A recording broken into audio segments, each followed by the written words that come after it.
আকাশবাণী গুৱাহাটীৰ খেল আৰু খেলুৱৈ আজি অনুষ্ঠানত আগবঢ়াইছোঁ উত্তৰাখণ্ডত অনুষ্ঠিত হ'ব লগা ৩৮ সংখ্যক ৰাষ্ট্ৰীয় খেল মহোৎসৱৰ অসম দলৰ চিফ দ্য মিছন অভিজিত ভট্টাচাৰ্যৰ এটি সাক্ষাৎ গ্ৰহণ কৰিছে জ্যেষ্ঠ ক্ৰীড়া সাংবাদিক কুলপ্ৰদীপ ভাগৱতীয়ে।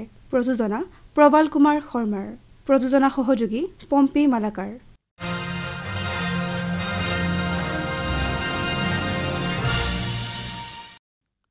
নমস্কাৰ প্ৰিয় শ্ৰোতা, আকাশবাণী গুৱাহাটী কেন্দ্ৰৰ এই বিশেষ অনুষ্ঠানলৈ মই আপোনালোকক স্বাগতম জনাইছোঁ।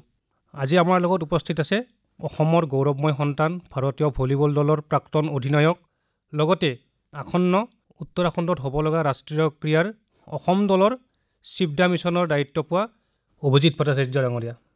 আপোনাক মই প্ৰথমতে অনুষ্ঠানলৈ স্বাগতম জনাইছোঁ। থেংক ইউ ছ' মাছ। মই যিমানখিনি জানো চাগে আপুনি ৰেডিঅ'ৰ মজিয়ালৈ প্ৰথমবাৰ আহিছে চাগে। প্ৰথমবাৰ নতুন এক্সপিৰিয়েঞ্চ। হয়। আৰু আচলতে আপোনাৰ নতুন এক্সপিৰিয়েঞ্চ মানে আপুনি খেলুৱৈ হিচাপে আৰম্ভ কৰিছিলে আৰু এইবাৰ নতুন এটা এক্সপিৰিয়েঞ্চ হৈছে আপুনি চিফ দ্য মিছন উত্তৰাখণ্ড ৰাষ্ট্ৰীয় ক্ৰীড়াত। চ' এই গোটেই বিষয়টোলৈ আপুনি, মই যিমানখিনি মনত আছে 2007 চাগে আপুনি অন্তিমভাৱে ৰাষ্ট্ৰীয় ক্ৰীড়া খেলিছিলে অসমত যেতিয়া হৈছিলে। খুব উৎসাহেৰে খেলিছিলে, আমি দেখিছিলোঁ, আমি ৰিপৰ্টিং কৰিছিলোঁ সেই ৰাষ্ট্ৰীয় ক্ৰীড়া। আৰু তাৰপিছত আপুনি অৱসৰ লৈ ক্ৰীড়া জীৱন সামৰি ভাৰতীয় দলৰ পৰাও অৱসৰ লৈ আপুনি বিভিন্ন চৰকাৰী কামতো আপোনাৰ নিজৰ কৰ্মস্থানত গৈছে। আপোনাৰ ব্ৰহ্মপুত্ৰ ভলীবল চলি আছে, কিন্তু নতুনকৈ আৰু অসমলৈ উভতি আহিছে, মানে অসমত আছে আপুনি, কিন্তু এটা দায়িত্ব নতুনকৈ আহিছে আৰু যে নেশ্যনেল গেমছৰ চিফ দ্য মিছন। গতিকে আপুনি এই বিষয়টোলৈ কি ধৰণে এটা উৎসাহ বা খেলুৱৈৰ মাজত খুব উৎসাহ এটা আহিছে যে অভিজিত দাই আমাক এইবাৰ লিড কৰিব। বহুত বছৰ মূৰত ভোগেশ্বৰ বৰুৱাৰ পিছত আপুনি পুনৰ খেলুৱৈ এজন চিফ দ্য মিছন অসম অলিম্পিকে দিছে এইবাৰ, যে আপোনাৰ এই বিষয়টোলৈ আপুনি কিমানখিনি চিন্তিত বা কিমান দায়িত্ব কেনেকুৱা বা নতুন বস্তুটোলৈ কেনেকুৱা এটা উৎসাহ, এই বস্তুটোৰ বিষয়ে আমাক প্ৰথমতে কওক। প্ৰথমতেতো মই অসম অলিম্পিকত বহুত ধন্যবাদ দিছোঁ সৰ্বানন্দ সোণোৱাল ছাৰ, যোনে ৰেছপনচিবিলিটিটোৰ কাৰণে মোক নমিনেট কৰিলে। মোৰ কাৰণে এটা নতুন এক্সপিৰিয়েঞ্চ, কাৰণ আমি খেলুৱৈ হয় আৰু এনেকুৱা কেতিয়াও এখন ষ্টেটক ৰিপ্ৰেজেণ্ট কৰি চিফ হৈ পেলাই আগে পিছে এনেকুৱা ধৰণৰ ৰেছপনচিবিলিটি কেতিয়াও লোৱা নাই। কিন্তু ডেফিনেটলি যিহেতু চব খেলুৱৈ আৰু তেওঁলোকক এনকাৰেজমেণ্ট লাগে, আৰু যিহেতু মই নিজেই খেলুৱৈ আছিলোঁ, সেইকাৰণে মই আশা কৰিছোঁ যে এই ৰেছপনচিবিলিটিটো মই ভালকৈ ল'ব পাৰিম, আগবঢ়াই নিব পাৰিম, টীমটোক এনকাৰেজ কৰিব পাৰিম, আৰু সিহঁতৰ মনৰ কথাখিনি মই ডেফিনেটলি সিহঁতি বুজাৰ আগতকৈ মই বুজি পাম। এই গোটেই প্ৰচেছটোৰ মানে হৈছে কি, খেলুৱৈ এজন অহাৰ লগে লগে এটা মানে খেলুৱৈখিনিৰ মাজত এটা উৎসাহ এটা হয়, যিটো আমি ইতিমধ্যে দেখিছোঁ।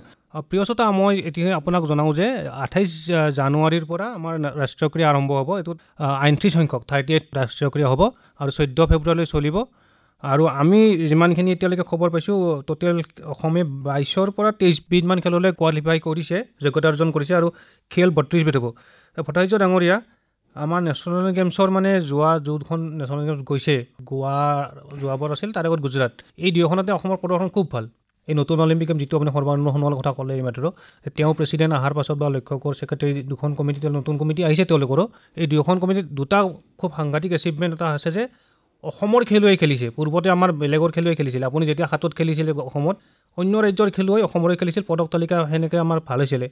কিন্তু যোৱা দুখনত সম্পূৰ্ণ অসমৰ খেলুৱৈ আৰু নতুন এটা চাম আহিছে অসমলৈ খেলিবলৈ, যিখন নাম হয়তো পুৰণা আমাৰ প্লেয়াৰৰ অতীত এটা যোৱাৰ পাছত নতুন প্লেয়াৰৰ জন্ম হৈছে।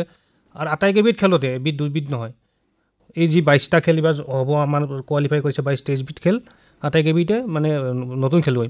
যোৱাবাৰতো একেবাৰে নতুন খেলুৱৈ দিয়ে আমি 56 পদক পাইছোঁ, আৰু তাৰে একবাৰ 28টা পদক পাইছিলোঁ গুজৰাটত।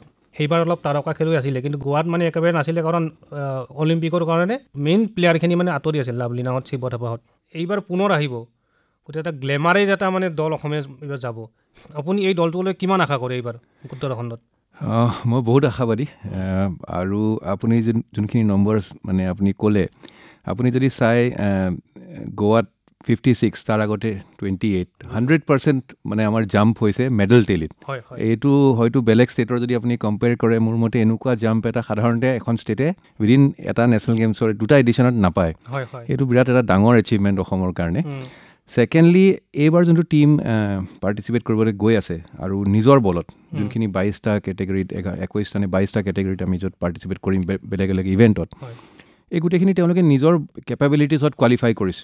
অসমৰ ল'ৰা ছোৱালী, আমাৰ স্থলীয় ল'ৰা ছোৱালী, যোনে ইয়াৰ ফেচিলিটিছ পাই পেলাই অসমত খেলি পেলাই তেওঁলোকে কোৱালিফাই কৰিছে। এইটো এটা ইটছেল্ফ গোটেই অসমৰ কাৰণে এটা মানে গৌৰৱৰ খবৰ, আৰু নেক্সট জেনেৰেশ্যনক এনকাৰেজ কৰিব। থাৰ্ডলি, এইবাৰ যোনটো টীমৰ কম্বিনেশ্যন হৈছে, যেনেকৈ লাভলীনাৰ দৰে Olympic medallist, experience, Jayanta, Shiva Thapa তেওঁলোকে লিড কৰিব আনহাতে একদম য়াংষ্টাৰ্ছ অস্মিতাহঁত আছে শিৱাংগীহঁত আছে আস্থাহঁত আছে আৰু তানিয়া চৌধুৰীহঁত আছে ইফালে নয়নমণিয়ে কমনৱেলথৰ মেডেলিষ্ট অৰ্জুন এৱাৰ্ডী তেখেত থাকিব টীমত এইটো এটা সুন্দৰ মিক্স এক্সপিৰিয়েঞ্চ আৰু য়াংষ্টাৰ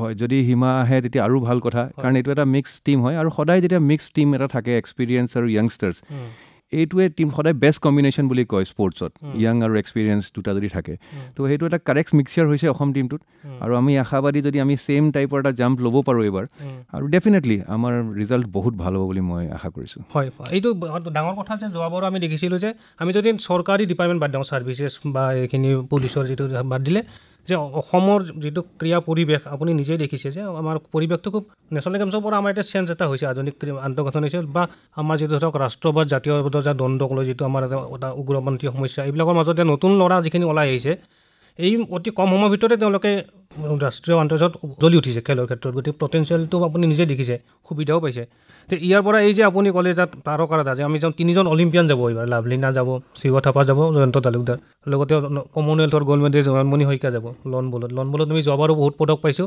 আমি গুজৰাটতো পাইছিলোঁ এইবাৰো আমি পাম বুলি নিশ্চিত যে এই মাত্ৰ এসপ্তাহ আগত যিখন নেশ্যনেল শেষ হৈছে তাত অসমে বহুত ভাল প্ৰদৰ্শন কৰিছে লন বলত বা একেদৰে আপুনি যদি চাই যে হিমা খেলিব পাৰি অম্লান ফাষ্টেষ্ট একেবাৰে ইণ্ডিয়া যোৱাবাৰ তেওঁ গুজৰাটত 2টা গ'ল পাইছিলে পপী হাজৰিকা ভাৰোত্তোলনত আছেই আমাৰ ৰ'দালি বুঢ়া টাইকাণ্ডোত আছে আটাইখিনি মানে গ্লেমাৰ প্লেয়াৰ এইবাৰ আপুনি ঈশাৰাণীৰ কথা কৈছে আস্থাৰ কথা কৈছে অস্মিতা চলিয়া অকণমান ইঞ্জুৰি প্ৰব্লেম এটা আছে হয়তো তেওঁ চাগে আহিব এই অস্মিতা আৰু ঈশাৰাণীয়ে যোৱাবাৰ আমাক গ'ল্ড মেডেল দিছিলে বেডমিণ্টনৰ দলীয়ত বিগেষ্ট এচিভমেণ্ট আছে চাব গ'লে আৰু এজন ল'ৰা যে আমি চাওঁ যে টিটিত প্ৰিয়ানুজ আমি মনালিছা বাইদেউহঁতৰ এটা গল্ডেন এটা আমি পাইছিলোঁ আগতে টিটিৰ আপুনিও জানে আৰু যোৱাবাৰ আমি নেশ্যনেল গেমছত পদক পাইছোঁ টিটিত বহুত বছৰ 37 বছৰ নে 38 বছৰ পাছত এইবাৰ ফুটবল টীমটো আৰু কোৱালিফাই কৰিছে 2007ত যেতিয়া আপুনি খেলিছিল আমি গ'ল্ড মেডেল পাইছিলোঁ তাৰপিছত ফুটবল টীম নাই এইবাৰ পুনৰ আহিছে তো এইদৰে যিখিনি খেলুৱৈ অংকুচিতা বৰুৱা বক্সিঙত নতুন খেলুৱৈ হিচাপে আমাৰ লাভলীনাৰ পাছতে বা হৃদয় হাজৰিকা শ্বুটিঙত মই ক'লোঁ ফাইলু বছৰমতে আছে চয়নিকা গগৈ চাইক্লিঙতো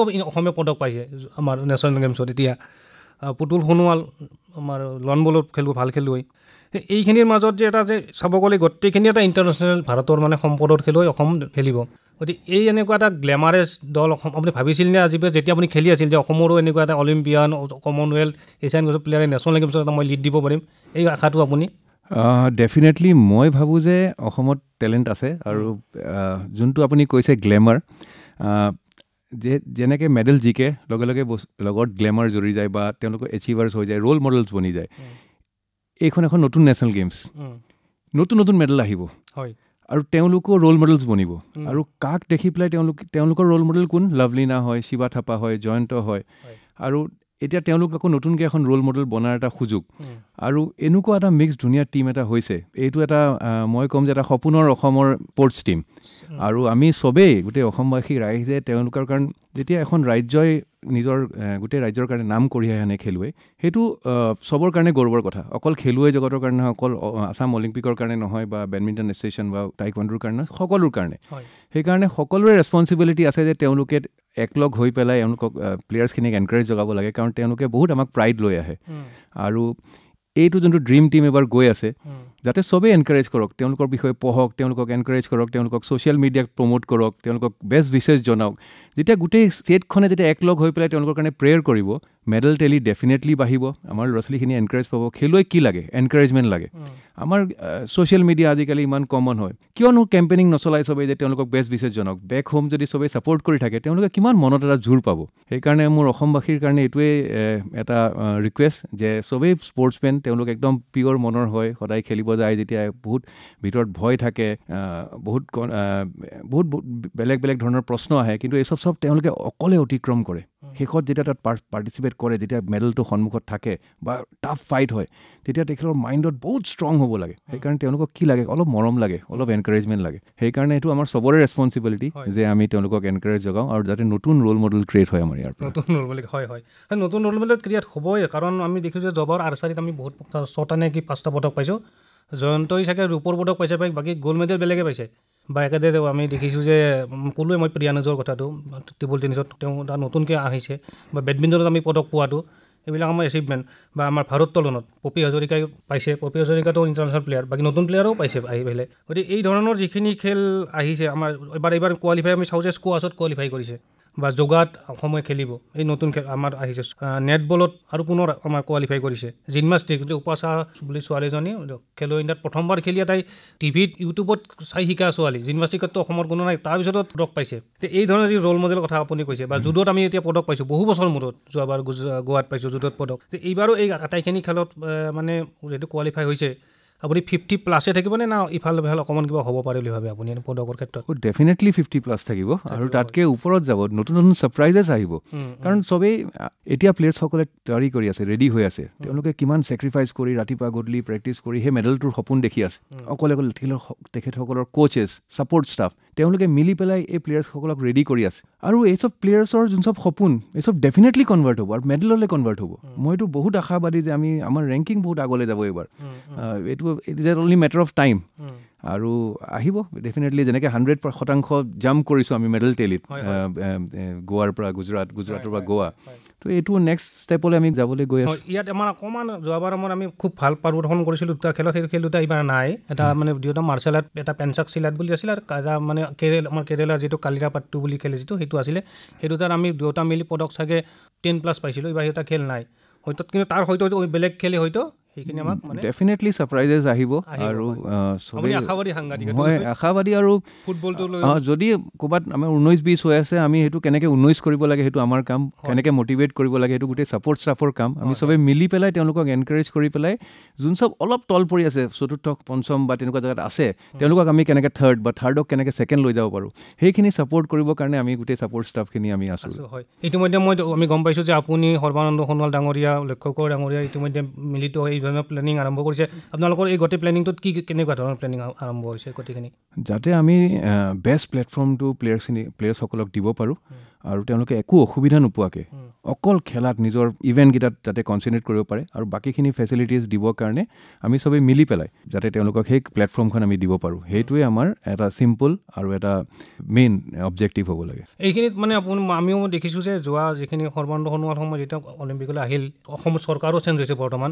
এতিয়া নেশ্যনেল গেমছত মানে পদক পালে চাকৰি পায়। হিমন্ত বিশ্ব শৰ্মা চৰকাৰে ধুনীয়াকৈ এই ছিষ্টেমটো আৰম্ভ কৰিলে, যাৰ কাৰণে খেলুৱৈ উৎসাহিত যে আমি পদক পালে চাকৰি এটা পাই যাম।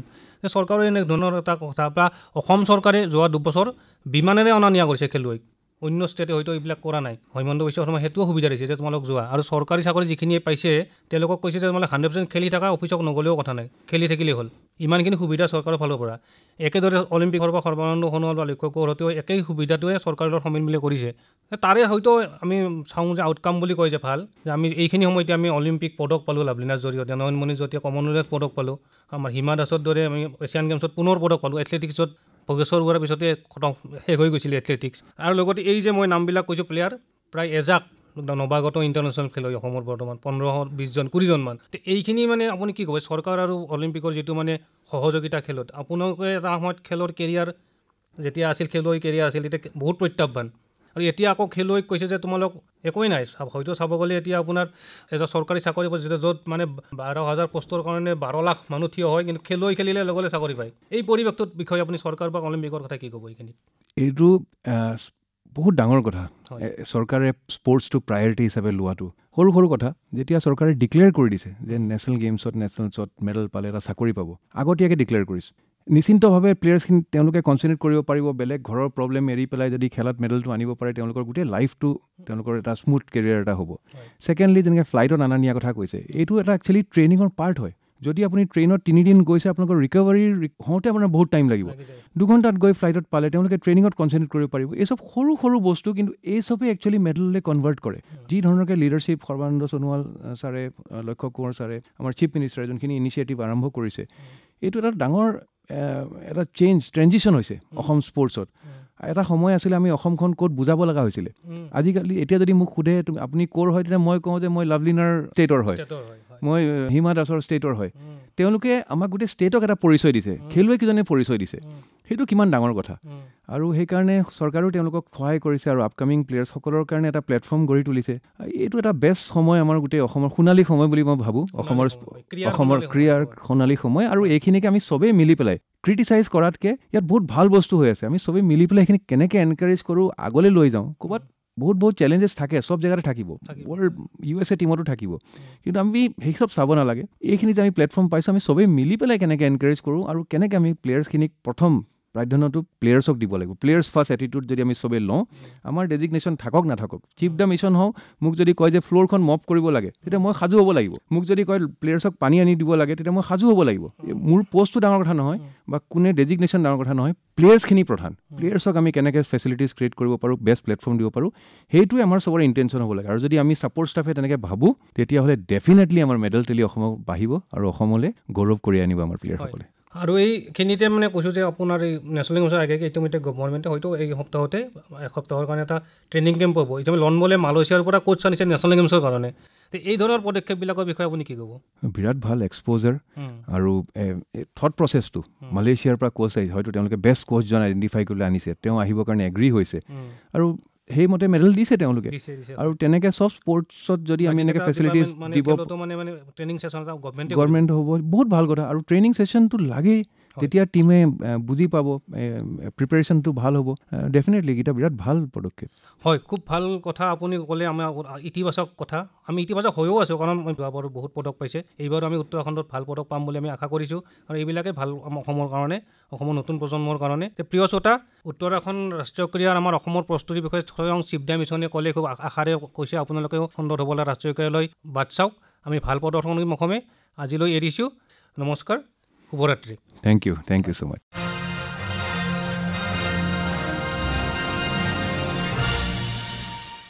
ইমান পৰে শ্ৰোতাসকলে উত্তৰাখণ্ডত অনুষ্ঠিত হ'ব লগা ৩৮ সংখ্যক ৰাষ্ট্ৰীয় খেল মহোৎসৱৰ অসম দলৰ চিফ দ্য মিছন অভিজিত ভট্টাচাৰ্যৰ এটি সাক্ষাৎকাৰ শুনিলে।